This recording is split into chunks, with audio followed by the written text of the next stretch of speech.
Mesdames et messieurs, bonsoir. Il est 20h sur ITV. C'est parti pour le journal. À la une de l'actualité, ce soir, émoi et consternation à Koungheul, l'infirmier chef de poste d'Arafat, tué lors d'une attaque armée. Son nom, Mamadou Samba Diallo, le médecin-chef de district El Hadj Malick Niang, appelle à un renforcement urgent de la sécurité dans les structures de santé. Aïssatou Sophie Gladima, ancienne ministre des Mines et de la Géologie, a été placée sous mandat de dépôt aujourd'hui par la commission d'instruction de la Haute Cour de justice. Selon le site emedia.sn, cette décision intervient à l'issue de son audition dans le cadre de l'enquête sur la gestion des fonds alloués à la riposte contre la pandémie de Covid-19. Elle est poursuivie pour un présumé détournement de deniers publics portant sur une enveloppe d'1 milliard de francs CFA.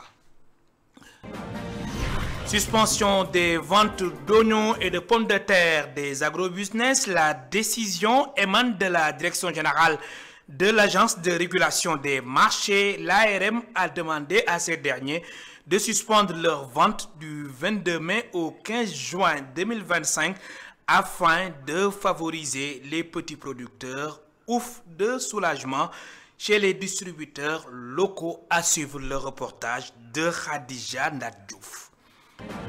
Enfin, les populations du village de Meut dans la commune de Bambilor s'opposent à l'implantation d'un centre intégré de valorisation des déchets. Elles ont vécu hier une chaude journée d'affrontement avec les forces de l'ordre. Les blessés ont été enregistrés ainsi que plusieurs arrestations. Les populations exigent la libération immédiate des personnes interpellées. Voilà pour les titres. Dans un instant, le développement.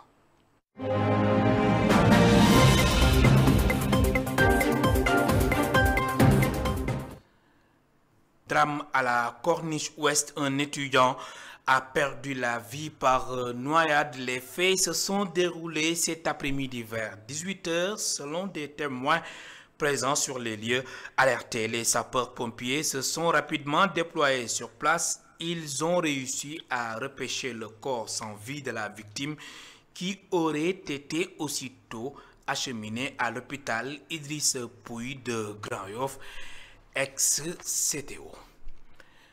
Je vous le disais il y a un instant, émoi et consternation à Koungheul, l'infirmier chef de poste d'Arafat tué lors d'une attaque armée. Son nom, Mamadou Samba Diallo, le médecin-chef de district El Hadj Malick Niang, appelle à un renforcement urgent de la sécurité dans les structures de santé. Je vous propose de l'écouter. Il est joint au téléphone par Hassan Top. Ce 21 mai 2025, aux environs de 4 h du matin, j'ai été informé d'une attaque à main armée perpétrée par des individus non identifiés au poste de santé de Arafat qui est dans le district sanitaire de Koungheul. Il s'agit donc de Mamadou Samba Diallo, qui est l'ICP, qui a été blessé par des coups de machette au niveau de la tête et sur tout le corps.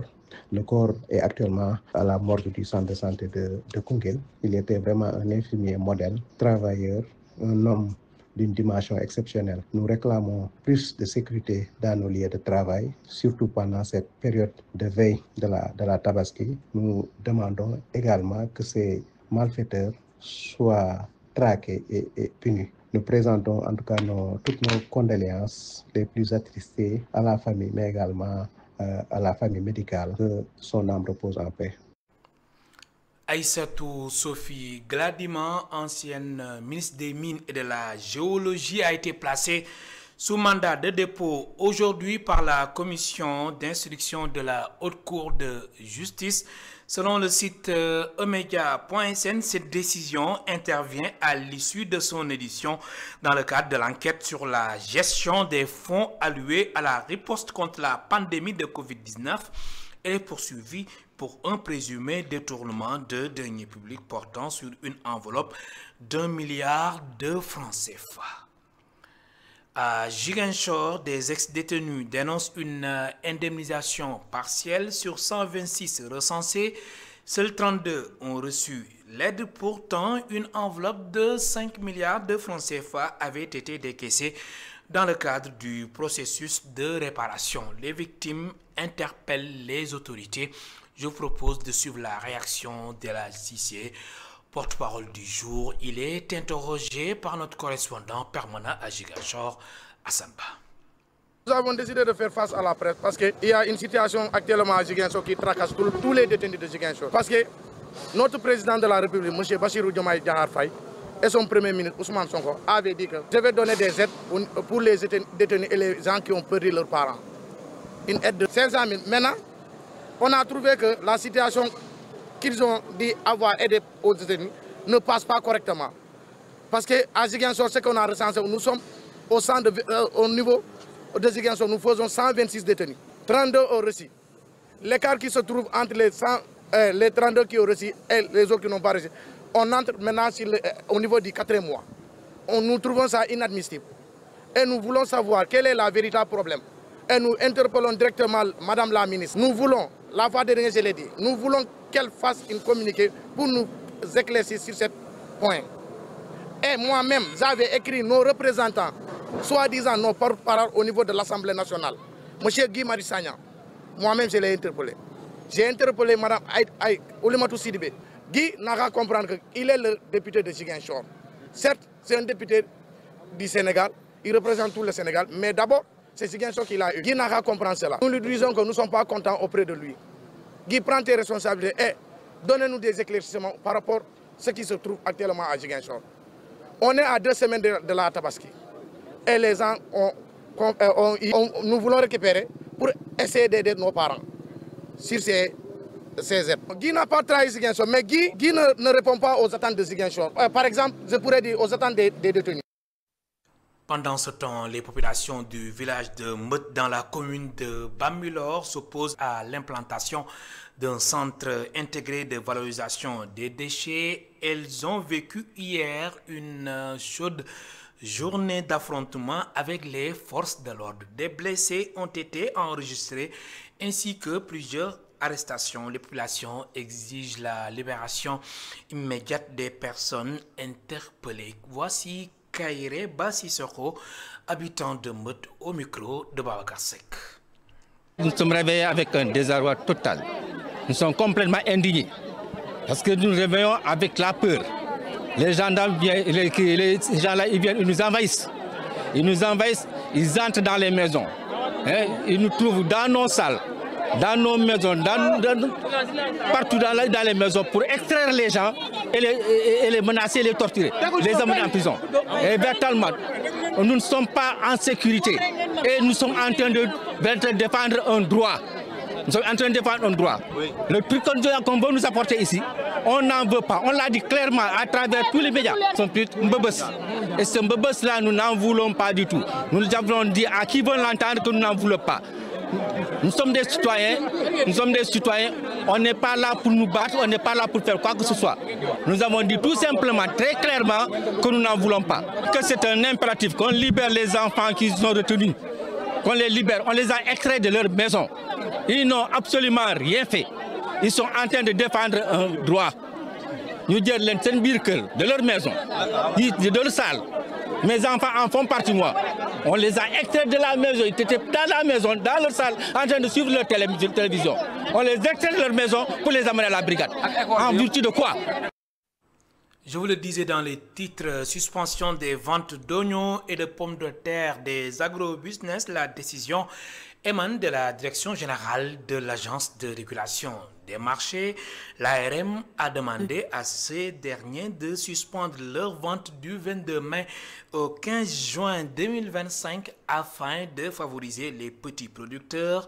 Ouf de soulagement chez les distributeurs locaux. Reportage au marché Gueule Tapée des Parcelles Assainies avec Khadija Nadjouf. Des tonnes d'oignons sont exposées ici au marché Gueule Tapée des Parcelles Assainies. Avec des commerçants désespérés de pouvoir écouler leur stock, ils pointent du doigt les gros producteurs qu'ils accusent d'accaparer le marché. Nous investissons des centaines de millions pour ensuite tout perdre à cause des gros producteurs. Il faut que l'État appuie les producteurs sénégalais. Le communiqué de la Direction générale de l'ARM, Agence de régulation des marchés, exhortant à la suspension de la mise en marché des oignons et des pommes de terre par les gros producteurs du 22 au 15 juin 2025 vise justement à ouvrir une fenêtre de commercialisation aux petits producteurs. Une décision qui, selon Babacar Diop, commerçant-distributeur, arrive à point nommé. On a pris une mesure durant cette fête de Tabaski pour permettre aux producteurs de vendre, d'écouler leur production. Suivant cette mesure-là, c'est une mesure qui est assez saluée. Ces derniers espèrent désormais que cette mesure sera effectivement suivie et appliquée. Mais il reste le suivi.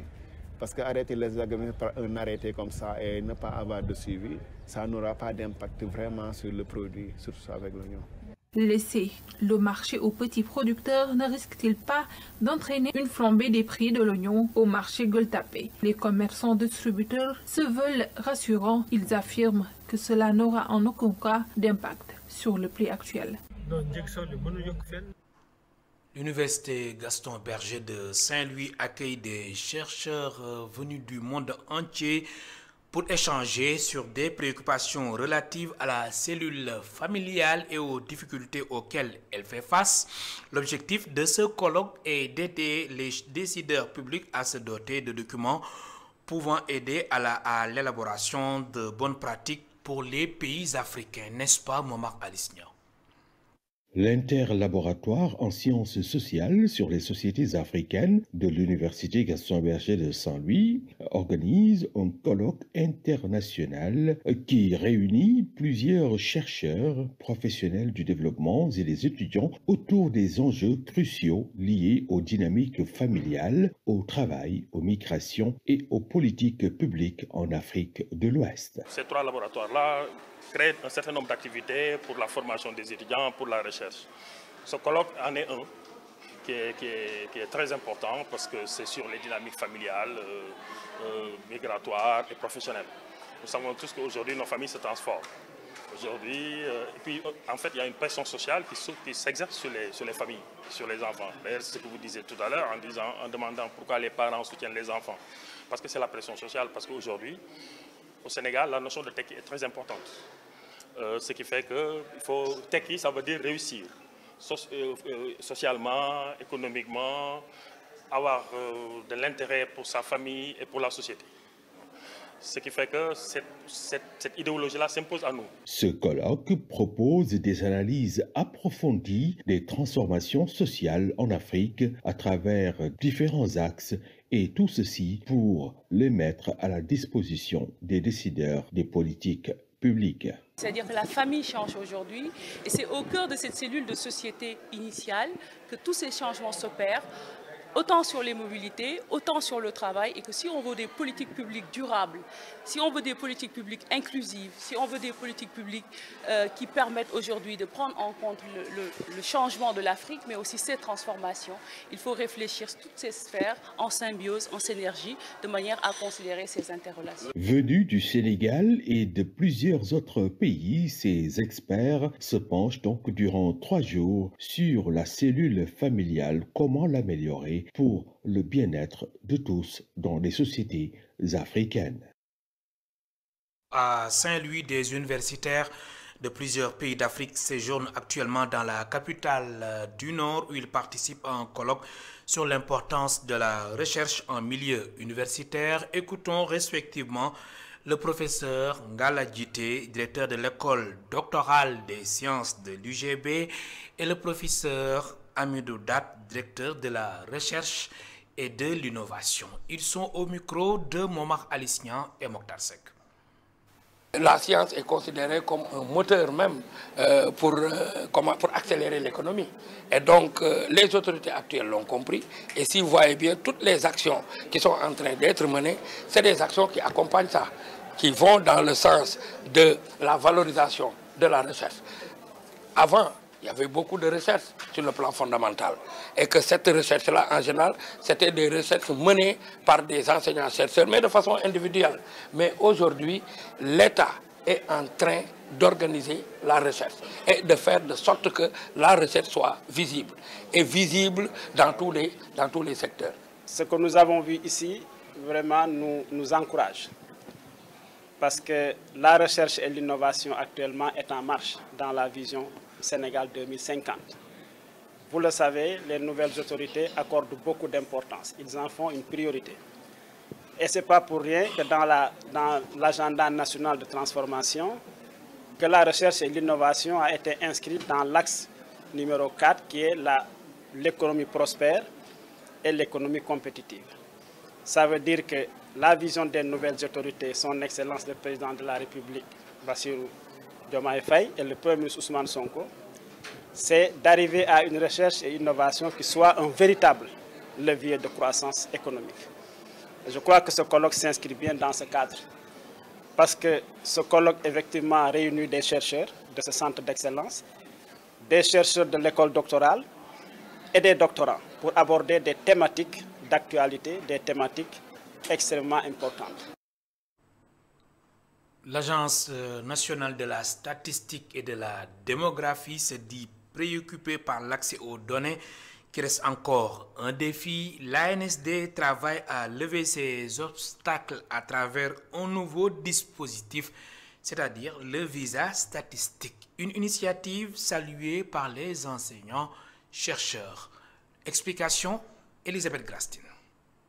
L'Agence nationale de la statistique et de la démographie fait face à plusieurs défis liés à divers facteurs. Nous avons conscience aujourd'hui, à l'issue des évaluations faites par les pairs, mais aussi par nous-mêmes acteurs, qu'il y a des défis majeurs, et au titre desquels c'est celui du financement de la production statistique. Mais aussi, il y a lieu de mettre en place un dispositif avec la digitalisation qui est opérée par les pouvoirs publics, de mettre en lieu un dispositif qui puisse permettre d'améliorer les statistiques produites.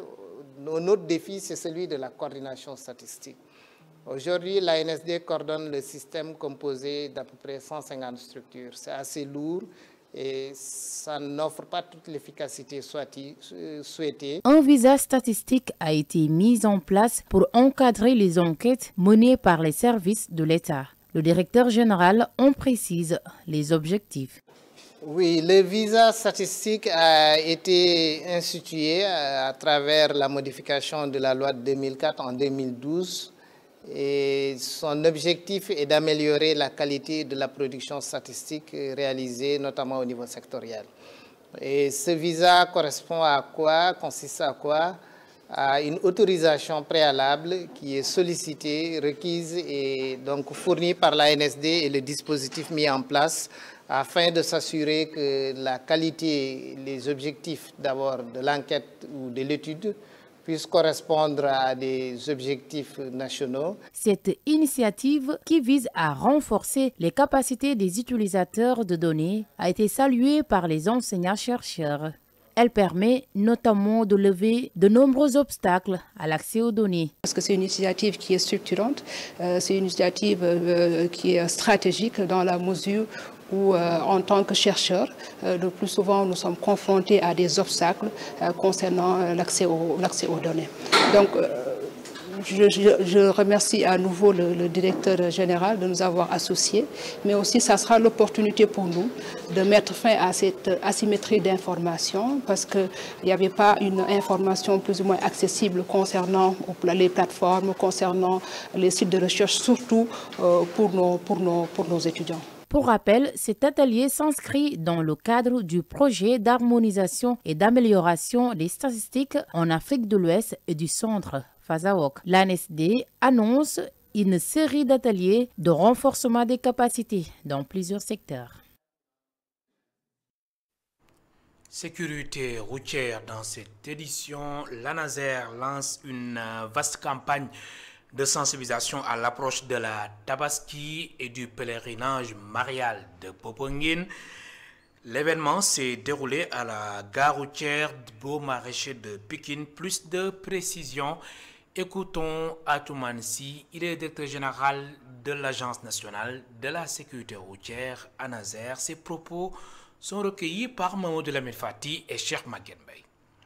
Et c'est une gare où il y a toutes les destinations, aussi bien à l'intérieur du pays qu'à l'international. Nous avons lancé officiellement cette campagne de sensibilisation et d'information à la sécurité routière auprès des usagers. en vue de la Tabaski. Vous savez que bientôt c'est la fête de la Tabaski. Donc c'est une fête qui mobilise beaucoup de déplacements, aussi bien à l'intérieur du pays que bien sûr il y a des personnes aussi qui viennent de l'extérieur. N'oubliez pas aussi, il y a le pèlerinage marial de Popenguine qui draine également beaucoup de monde. Donc c'est pour dire qu'effectivement, en vue de ces événements, encore une fois de plus, inciter les usagers, notamment les chauffeurs, à adopter de bons comportements sur nos routes. Parce qu'on sait très bien que actuellement, tout le monde l'a constaté, les facteurs de risque liés aux facteurs humains donc, sont extrêmement élevés au niveau des accidents à la route. C'est l'une des principales causes d'accidents, notamment les excès de vitesse. Donc je ne cesse de le dire, c'est important de respecter les limites de vitesse. Il y a la fatigue au volant. Donc une personne, plutôt un conducteur, lorsque vous êtes fatigué, après 2 heures de route, il faut se reposer. Il y a aussi le téléphone au volant, c'est extrêmement important. Je ne cesse de le dire, à ce qu'on appelle le dépassement dangereux. Donc vraiment, encore une fois de plus, inciter les usagers et surtout les chauffeurs donc, à être prudents sur nos routes.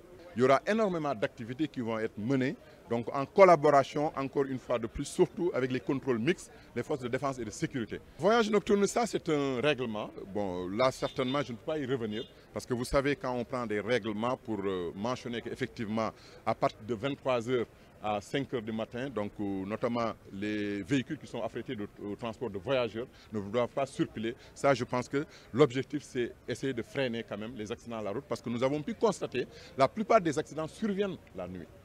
Et la plupart des voyageurs, plutôt des autobus, sont impliqués dans ces accidents. Donc ça, c'est plutôt un règlement qui a été pris donc, par les autorités. Donc je ne pense pas qu'on puisse revenir là-dessus. Parlons à présent de la caravane nationale de l'agroécologie. Elle s'est arrêtée à Rufisque et Bambilor pour l'étape de la région de Dakar. Le directeur exécutif de Sycodev Afrique a aussi lancé un appel au chef de l'État pour l'érection de l'Indeng en zone non édificante. Je vous propose d'écouter Amadou Kanyote. Il y avait Babacar Sek. Autant il est important de produire, autant il est important de trouver des débouchés pour les produits de l'agriculture sénégalaise et particulièrement les produits de l'agriculture saine et durable qui est l'agroécologie. Et c'est le cas à Bambilor, c'est le cas à Lendeng. Les maraîchers travaillent à faire en sorte que cette zone puisse être une zone de production agricole qui nous aide à aller vers la souveraineté alimentaire. C'est aujourd'hui le moment de demander à ce que cette zone puisse être érigée en zone agroécologique, une zone non édificante. Nous y travaillons avec le maire et demandons respectueusement au chef de l'État de concrétiser cela par un décret. La caravane, cette année, c'est aussi faire en sorte que les produits issus des jardins agroécologiques puissent trouver des marchés et particulièrement nourrir quelques 700 enfants de 4 villages de Bambilor et autour de Bambilor. Donc l'agroécologie, c'est tout cela. Dans le cadre du programme de résilience du système alimentaire en Afrique de l'Ouest, la CEDEAO a organisé une rencontre nationale de sensibilisation sur le certificat phytosanitaire harmonisé et les règles communautaires encadrant le commerce intra-régional. Le but est de faciliter la libre circulation des produits agro-silvopastoraux, réduire les tracasseries routières et promouvoir l'intégration régionale. Le point avec Hadija Nardjouf et Pape Mafalfal. Le programme de résilience du système alimentaire en Afrique de l'Ouest, en collaboration avec la CEDEAO et les chambres de commerce, intensifie ses efforts pour renforcer la sécurité alimentaire et commerciale dans la région. L'objectif de cette initiative est de sensibiliser les acteurs économiques sur l'importance du certificat phytosanitaire harmonisé ainsi que sur les règles communautaires encadrant le commerce intra-régional. Justin Baïli, représentant de la CEDEAO. Il y a un certain nombre de problèmes techniques qui se posent au niveau des échanges intracommunautaires. C'est dans ce cadre que depuis 2 ans, il a été élaboré ce certificat phytosanitaire harmonisé qui s'inspire des bonnes pratiques internationales et pour lequel nous sommes là aujourd'hui pour sa diffusion auprès des acteurs du commerce transfrontalier du Sénégal. Au-delà du certificat SPS, il a été également élaboré un guide d'inspection sanitaire afin d'amener tous les praticiens qui sont dans le domaine de l'inspection, je veux dire, à avoir les mêmes pratiques en matière d'inspection. Et également pour nous assurer, de la fluidité, je veux dire, des produits agro-silvopastoraux au niveau régional, mais également tout en assurant la sécurité de nos populations. Ces derniers ont souligné l'insécurité persistante qui constitue un frein majeur à la libre circulation des marchandises, entravant ainsi les efforts d'intégration régionale. Bon, au-delà de ça, nous avons constaté malheureusement que notre région fait l'objet des problèmes de sécurité. Donc, ça c'est venu aggraver un peu cette libre circulation des marchandises parce que, quoi qu'on dise, il va falloir tout de même travailler à assurer la sécurité de nos populations, mais également travailler à assurer la libre circulation des marchandises au niveau régional. Dans cette dynamique, la Chambre de commerce réaffirme son engagement à accompagner le FSRP en vue de créer un environnement commercial plus fluide et sécurisé. La Chambre de commerce, fidèle à sa mission d'appui au secteur privé, se réjouit de cette dynamique.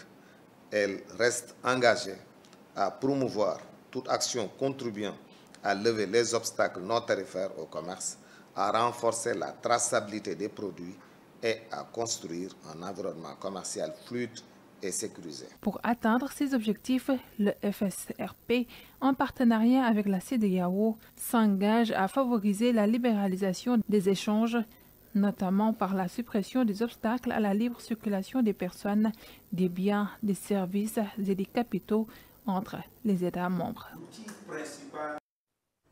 Le quotidien national Le Soleil a fêté ses 55 ans. Au menu, il y avait également un panel sur le thème Le Soleil face aux mutations du paysage médiatique sénégalais. Le directeur général Lamine Niang revient sur les ambitions de l'Astre de Hann, les défis et perspectives, surtout dans le domaine du numérique. Lamine Niang, directeur général du quotidien national Le Soleil, est ici au micro de Barasso. Aujourd'hui, c'est le quotidien national Le Soleil qui célébrait ses 55 ans. 55 ans d'histoire, 55 ans d'accompagnement de tout ce qu'il y a comme marche du Sénégal. Le Soleil a été là. Avant, c'était Paris-Dakar, après c'est devenu Dakar Matin. Mais depuis le 20 mai 1970, donc c'est devenu le quotidien national Le Soleil. Donc aujourd'hui, on était en train de revisiter l'histoire, de célébrer ces moments-là qui ont marqué ce journal avec la présence très remarquée d'anciens du journal. Donc on a voulu rendre hommage. Donc ça a été aussi par moments des moments assez émotionnels, des moments assez émouvants où on a pu aujourd'hui aussi un autre élément important au-delà donc de la présence physique, de donner des noms à certaines salles, les salles de rédaction, l'imprimerie, donc à d'illustres personnes qui ont marqué la vie du journal. Il y a des choses que nous avons déjà amorcées depuis notre arrivée. Et je l'ai dit, je plaçais le digital comme une priorité absolue et au niveau de ma gouvernance.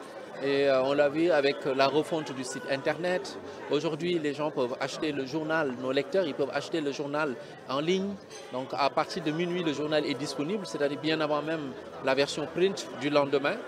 Il y a un kiosque numérique où on archive tout ce que nous faisons, mais on est aussi dans une dynamique de diversification, donc avec des suppléments que nous sortons, des suppléments thématiques, mais également pendant des moments importants, comment aujourd'hui, parce que nous restons toujours dans cette philosophie, dans cette ligne éditoriale d'accompagner les politiques publiques, mais aussi de veiller à la cohésion nationale, à l'unité nationale. Et donc aujourd'hui, c'est de réfléchir aussi à comment accompagner l'État par rapport à la vision qu'il a de la décentralisation. C'est ce qui nous pousse très bientôt aujourd'hui à lancer un magazine, un mensuel plutôt régional, mais aussi c'était comment être dans l'inclusion avec un hebdo arabe qu'on a lancé récemment. Et donc tout ça, ce sont des nouveautés, sans oublier un enjeu, un projet phare que nous avons, donc qui est la numérisation de nos archives. Parce que le Soleil garde aujourd'hui, depuis 70 à maintenant 55 ans d'histoire du Sénégal dans notre centre de documentation et des archives. Et donc c'est de voir comment tout cela aujourd'hui le mettre à la disposition du grand public, peu importe où il se situe, et plein d'autres projets que nous avons aujourd'hui identifiés et qui sont dans notre plan stratégique de développement 25-29, donc qui est adossé à un contrat de performance que nous allons dévoiler très bientôt. Dans quelques instants, votre émission L'invité de la rédaction d'ITV, reçoit ce soir Djibril Wade. Il est le président de la Ligue sénégalaise de football professionnel. Voilà, mesdames et messieurs, c'est la fin de ce rendez-vous avec l'actualité sur ITV. Merci de nous avoir suivis. Bonsoir.